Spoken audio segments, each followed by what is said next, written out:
My girlfriend of 5 years said, "I'm not attracted to you anymore. I need an alpha." I replied, "I understand." Then I accepted the promotion she wanted her new alpha boyfriend to get at our company. When she saw me in the corner office, her face went pale as she realized I was now her new boss. My girlfriend of 5 years, Tina, ended our relationship last Tuesday. We lived together, so she had the decency to do it face to face, but that's the only decency she showed. She sat me down on the sofa in the living room of the house I own and gave me a speech that she had clearly been rehearsing. She told me she loved me as a person, but she wasn't in love with me anymore. She said that she had been feeling for a while that something was missing. And then she delivered the killer line. "I'm just not attracted to you anymore, David," she said, looking at me with a sort of clinical pity. "I've realized I need a real alpha, someone who takes charge, a true leader." The insult was so direct, so condescending that I didn't even feel anger at first. It was just clarifying. I've always been a quiet person. I'm not the loudest guy in the room. I don't brag. I don't feel the need to dominate conversations. I lead by example through competence. I solve problems. I build things that work. I had always thought she understood and valued that about me. Clearly, I was wrong. She saw my quiet confidence as weakness. I didn't argue with her. I didn't get defensive. I just looked at her and waited for the other shoe to drop because I knew there was more. She took my silence as an invitation to continue. She confessed that she had been getting close to someone else, a guy from our company, Chad. For context, Tina, Chad, and I all work at the same large engineering firm. I'm a senior systems architect. I design the back-end frameworks for our most complex projects. Tina is a project manager, so we work in adjacent spheres.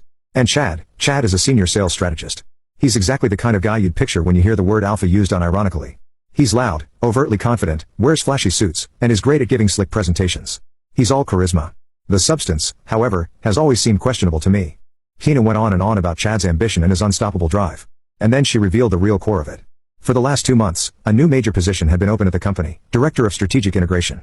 It's a huge step up, a leadership role designed to bridge the gap between the technical teams, project management, and sales strategy.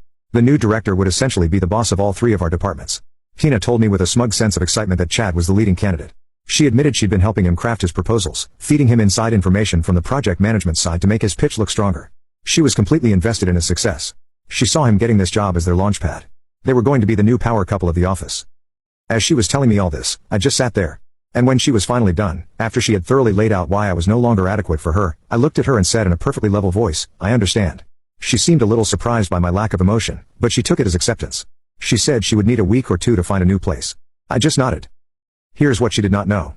While she and Chad were plotting his rise, senior management had been having serious doubts about him. They saw what I saw, a lot of flash, but not a lot of depth. His strategies looked good on a PowerPoint slide, but they often ignored critical technical limitations, which my team would then have to scramble to fix. Because of this, about a month ago, the senior vice president, a man named Marcus, had quietly approached me. He told me that while I wasn't the obvious choice from a sales perspective, I was the only candidate who truly understood how all the pieces of the company actually fit together. He said the company needed a leader who could